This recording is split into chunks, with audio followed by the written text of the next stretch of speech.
الرجیم بسم اللہ الرحمن الرحیم عفا اللہ عنک لما أذنت لهم حتى يتبين لك الذين صدقوا وتعلم الكاذبين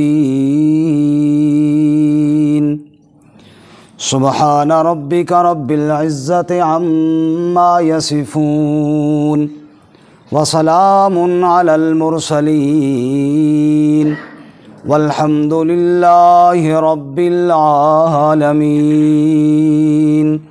اللهم صل على سيدنا ومولانا محمد وعلى آل سيدنا ومولانا محمد وعلى آله وأصحابه أجمعين۔ معزز سامعین، دوستوں اور بزرگوں اور بھائیوں، سلسلہ وار سیرت النبی صلی اللہ علیہ وسلم کے دروس کا یہ مبارک سلسلہ جاری ہے، اور آج اس موضوع پر ہمارا 18واں درس ہے۔ اللہ تعالیٰ اس سلسلے کو اپنی بارگاہ میں قبول فرمائے، آمین، اور ہم سب کو اپنے نبی مکرم صلی اللہ علیہ وسلم کی شفاعت نصیب فرمائے، آمین۔ گزشتہ درس میں 8 ہجری تک کے کچھ واقعات، فتح مکہ، اس کے بعد غزوہ حنین اور غزوہ طائف کے کچھ واقعات آپ کی خدمت میں عرض کیے تھے۔ آج اس سے آگے 8 ہجری کا آخری اختتام اور 9 ہجری کے کچھ واقعات۔ جنگ موتا ایک بڑا مشہور واقعہ ہے۔ یہ شام کے علاقے میں ایک بستی تھی، وہاں ان کا رئیس جو غسان کا سردار تھا، رسول اللہ صلی اللہ علیہ وسلم کے قاصد حضرت حارث بن عمیر ازدی رضی اللہ تعالیٰ عنہ، جو نبی مکرم صلی اللہ علیہ وسلم کا خط لے کر اس کے پاس گئے تھے دعوت کی نیت سے، اور اس ظالم نے ان کو شہید کر دیا تھا۔ عرب کے اندر جنگ وغیرہ تو ہوتی تھی، لیکن قاصد کو کوئی قتل نہیں کرتا تھا۔ یہ ایک اصول تھا، ضابطہ تھا۔ ظاہر قاصد کے ذریعے ہی تو دوسرے کا پیغام وصول کیا جاتا تھا کہ وہ کیا چاہتا ہے، اور جو قاصد کا قتل ہے یہ ایک انتہائی گھٹیا اور کمینہ پن تھا۔ چنانچہ رسول اللہ صلی اللہ علیہ وسلم کو بڑا دکھ ہوا کہ اگر اس نے جنگ کرنی تھی تو پیغام بھیجتا کہ ہم نے جنگ کرنی ہے، قاصد کو کیوں مار ڈالا؟ چنانچہ آپ صلی اللہ علیہ وسلم نے تقریباً 3000 کا لشکر روانہ کیا کہ جاؤ اور اپنے اس مظلوم شہید بھائی کا انتقام لو۔ عجیب بات یہ ہوئی کہ وہ غسانی جس نے رسول اللہ صلی اللہ علیہ وسلم کے صحابی کو شہید کیا تھا، اسے اپنے فعل پر کوئی ندامت نہ ہوئی، بلکہ وہ فخر کرنے لگا کہ میں نے ٹھیک کیا ہے، اور مقابلے کے لیے تیار ہوا۔ اتفاق کی بات، ہرقل وہ بھی کچھ لشکر لے کر ادھر پڑاؤ کیے ہوئے تھا، اس نے اس کو بھی ساتھ ملایا، اپنی مزید فوج بھی طلب کی، حتیٰ کہ کم و بیش 1,00,000 کے قریب فوج تیار ہو گئی ان کے پاس۔ صحابہ کرام کی تعداد صرف 3000 تھی۔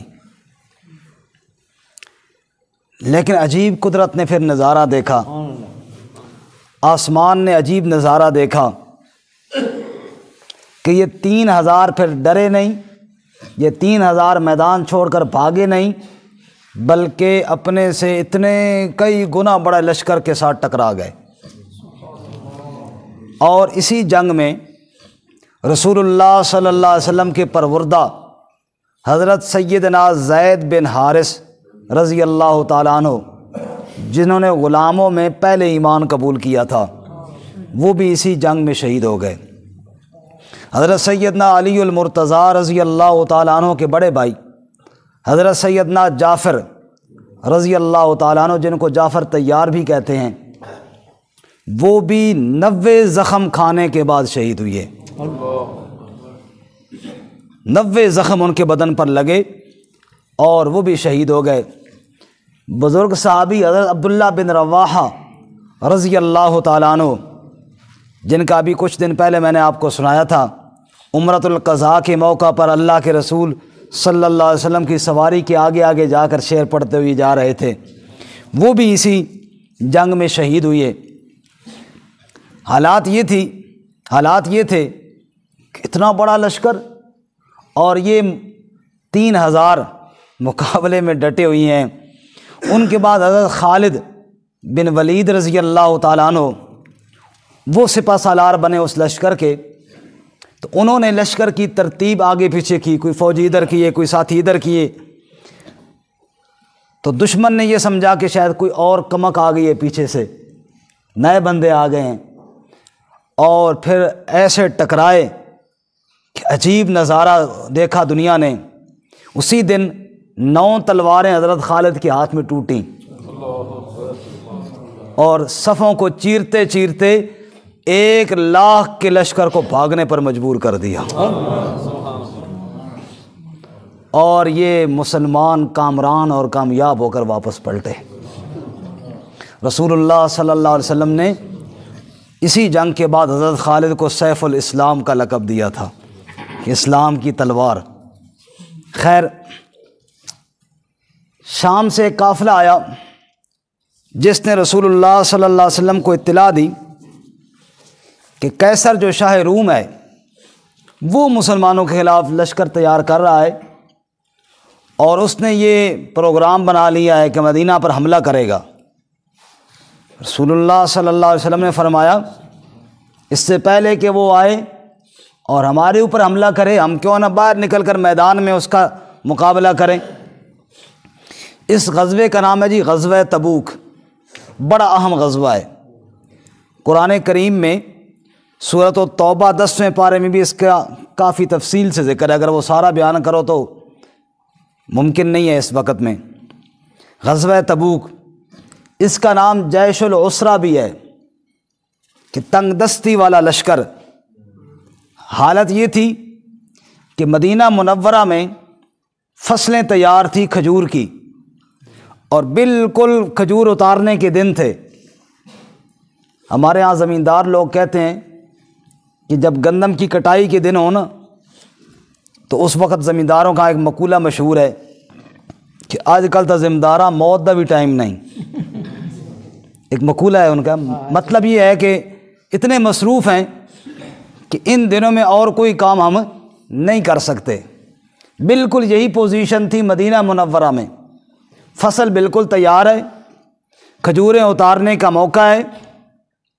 ادھر اللہ کے رسول صلی اللہ علیہ وسلم کو پتہ چلا کہ رومی ہمارے خلاف تیار ہو رہے ہیں، تو آپ نے جہاد کا اعلان فرما دیا۔ اور اس وقت رومیوں کے ساتھ لڑنا یہ کوئی معمولی جنگ نہ تھی، یوں سمجھیے کہ اس وقت آدھی زمین پر ان کی حکمرانی تھی۔ اتنی بڑی طاقت کے ساتھ چند ان لوگوں کا ٹکرا جانا جن کے پاس ہتھیار پورے کوئی نہیں، جن کے پاس سواریاں کوئی نہیں، جن کے پاس آلات جنگ کوئی نہیں، جن کے پاس فوجی قوت کوئی نہیں، لیکن رسول اللہ صلی اللہ علیہ وسلم نے واضح طور پر بتایا کہ جنگ کرنی ہے روم کے ساتھ۔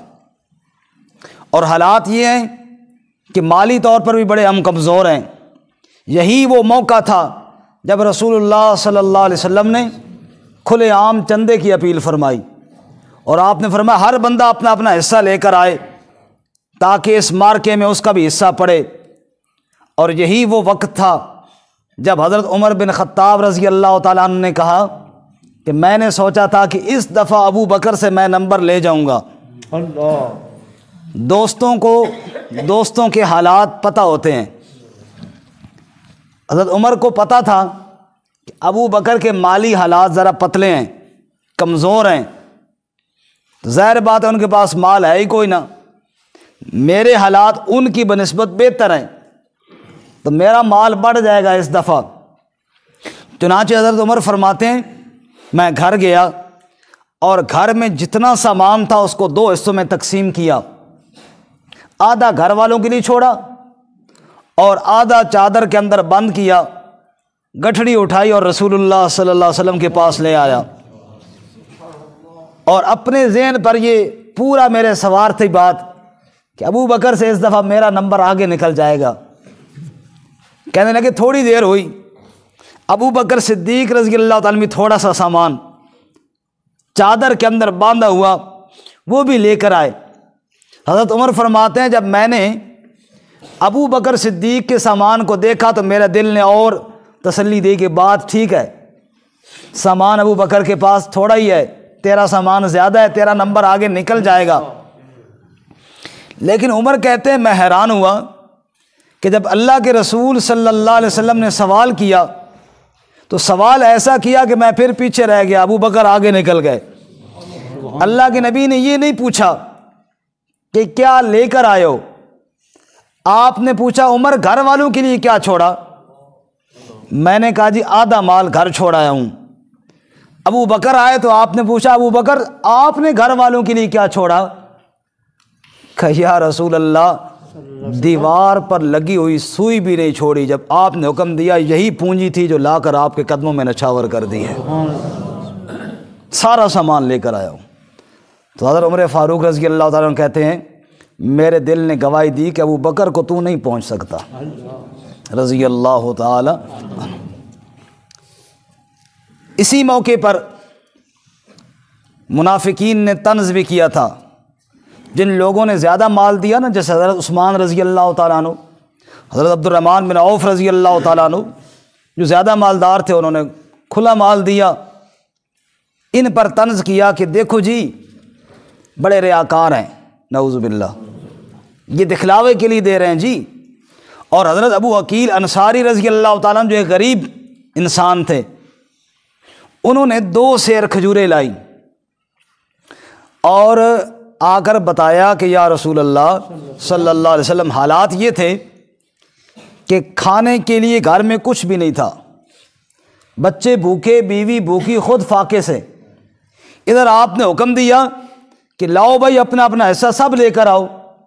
تو میں نے سوچا کہ میرے پاس تو چیز کوئی نہیں، اب ایک صورت تو یہ ہے کہ اللہ اس کے رسول کے سامنے معذرت کروں کہ میرے پاس ہے کچھ نہیں، خود بھوکا ہوں، تو کیا دوں اللہ کے نام پر؟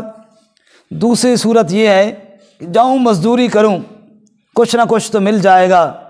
اے اللہ کے نبی پھر مزدوری کے لیے میں نکلا، پھر میں مارا پھرا، مزدوری کوئی نہ ملے، حتیٰ کہ یہودی کے پاس جانا پڑا اور اس نے مجھے کہا کنویں سے ڈول کھینچ کر میرے باغ کو پانی پلا، اور اس ساری مشقت اور دقت والی مزدوری کے بعد 4 سیر کھجوریں اس نے دیں، 2 سیر بیوی بچوں کے لیے چھوڑی ہیں اور 2 سیر لے کر آپ کی خدمت میں حاضر ہو گیا ہوں، اللہ کے نام پر یہ قبول فرمائیے۔ آپ صلی اللہ علیہ وسلم بڑے خوش ہوئے اور آپ نے وہ کھجوریں 2 سیر لیں اور جو سامان بکھرا ہوا تھا نا اس کے اوپر بکھیر دیں، اور آپ نے فرمایا ابو عقیل باقی لوگوں کو جتنا ثواب پہنچائے تجھ اکیلے کو اللہ نے اتنا ثواب دے دیا ہے۔ اللہ کے یہاں خلوص چلتا ہے، فلوس نہیں چلتے۔ فلوس جتنا بھی ہو اس کے اندر خلوص ہو تو پھر چلتا ہے، ورنہ نرا فلوس نرا پیسہ نہیں چلتا اللہ کے یہاں۔ اس لیے ہدیہ مال کوئی تھوڑا بھی دے تو اس کو حقیر مت سمجھنا چاہیے۔ رسول اللہ صلی اللہ علیہ وسلم نے بڑی عزت کے ساتھ، بڑی شان کے ساتھ ان کا وہ مال قبول فرمایا۔ سواریاں کم تھیں، اب جناب ایک اونٹ پر تقریباً 18 آدمی مقرر ہوئے، باری باری سوار ہونا ہے۔ 1 منٹ کے لیے سوچئے کہ وقت کی سپر پاور سے لڑنے جا رہے ہیں، اور حالات یہ ہیں کہ سواری بھی ایک میسر کوئی نہیں، حالات یہ ہیں گھر میں فاقہ ہے، 2 سیر کھجور ہے اور ہے کچھ نہیں، لیکن مومن ہے تو بے تیغ بھی لڑتا ہے سپاہی۔ علامہ اقبال مرحوم نے کہا مومن کا بھروسہ تلوار پر نہیں ہوتا، ہتھیار پر نہیں ہوتا، کس پر ہوتا ہے؟ اللہ رب العزت کی ذات پر ہوتا ہے۔ خیر، یہاں پر کچھ وہ لوگ تھے جو بہانے بنانے لگے، نبی پاک صلی اللہ علیہ وسلم کے پاس آئے، بڑے اوٹ پٹانگ بہانے، کہیں آخیا جی میرے والد صاحب بیمار ہوں تو بڑی حالت خراب ہے یا رسول اللہ، تے پتہ نہیں زندگی دا یہ نہ ہوئے جے فوت ہو جان تے مہربانی کرو تے میں نے اجازت دے دو۔ تو یہ آکھا جی میری والدہ دی بہت سخت طبیعت خراب ہے۔ تری آکھا میں آپ بہت ڈاڈا بیمار ہاں، میری اپنی حالت بہت خیر ہوئی پہ، کرونا ہوا پا، کسی نے کوئی بہانہ اور ایک چول نے تو جد بن قیس نے تو ایسی چول ماری، اللہ تعالیٰ نے اس کی چول کا ذکر بھی قرآن میں کیا، اشارہ کیا، وَمِنْهُمْ مَنْ يَقُولُ اُذَن لِّي وَلَا تَفْتِنِّي۔ جد بن قیس آ کر کہنے لگا او جی میں تو ضرور جاواں، مسئلہ ایک ہو رہا ہے یا رسول اللہ، بڑا اہم مسئلہ، بڑی پریشان کون صورتحال بن گئی۔ آپ پوچھو خیر ہو بھی کیوں ہے؟ او جی اصل مسئلہ ہے نا جی یا رسول اللہ، روم دی عورتیں ہوسن تے پھر میں جا کے گناہ نہ کر پاواں کدے۔ انا للہ و انا الیہ راجعون۔ اس اے چول ماری۔ قرآن نے اللہ تعالیٰ کیا فرماتے ہیں؟ وَمِنْهُمْ مَنْ يَقُولُ اُذَن لِّي وَلَا تَفْتِنِّي۔ اللہ نے اشارہ کیا، وہ جی مجھے اجازت دیجیے، مجھے فتنے میں نہ ڈالیے، میں وہاں کہیں فتنے میں نہ پڑ جاؤں۔ اللہ کہتے ہیں الا فی الفتنۃ سقطوا، فتنے میں تو پڑ چکا ہے، بے ایمانی تو تیرے اندر اتر چکی ہے، تو یہ سمجھتا ہے کہ کسی کو پتہ کوئی نہیں، رب تو دلوں کے راز جاننے والا ہے کہ تو کس فتنے میں، تو ڈرتا ہے کہ جناب رومیوں کے ساتھ جنگ کیسے ہوگی، اور اللہ کے نبی جا رہے ہیں اور تو یہ بہانہ لے کر آیا۔ اور بندہ کوئی جھوٹ ہی بولے، چاجدہ تو بولے کم از کم، تینوں تو جھوٹ بولنا طریقہ بھی نہیں آیا۔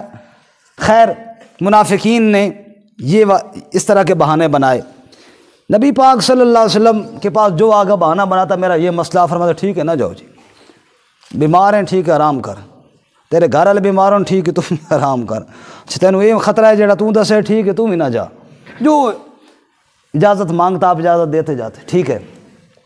اللہ تعالیٰ نے آیت نازل فرمائی جو میں نے شروع میں پڑھی تھی، کیا فرمایا؟ گویا کہ اللہ کہنا یوں چاہتے ہیں کہ اس طرح اجازت نہیں دینی تھی میرے محبوب، ابھی تو ان کی منافقت سامنے آتی، ابھی تو ان کا پول کھلتا، کیونکہ جانا تو انہوں نے ویسے بھی نہیں تھا۔ اب اگر آپ کہتے کہ اجازت نہیں ہے جاؤ، انہوں نے پھر بھی کوئی نہیں جانا تھا، تو ہوتا کیا کہ ان کی اب یہ نفاق سامنے آ جاتا۔ اب تو ذرا پردہ رہ گیا جی، کہتے ہیں ہم نے نبی پاک سے اجازت لی ہے۔ اب اللہ تعالیٰ نے توجہ کریں جی، بڑی پیاری بات ہے، اپنے محبوب صلی اللہ علیہ وسلم کو اس اجازت دینے پر تنبیہ کی، لیکن رب کا انداز کتنا پیارا ہے۔ چاہیے تو یوں تھا، اللہ یوں کہتے میرے پیغمبر آپ نے کیوں تنبیہ کی، آج تو میں معاف کر دیتا ہوں، آئندہ ان کو اجازت نہیں دینی، یوں کہنا چاہیے تھا، لیکن اس طرح نہیں کہا۔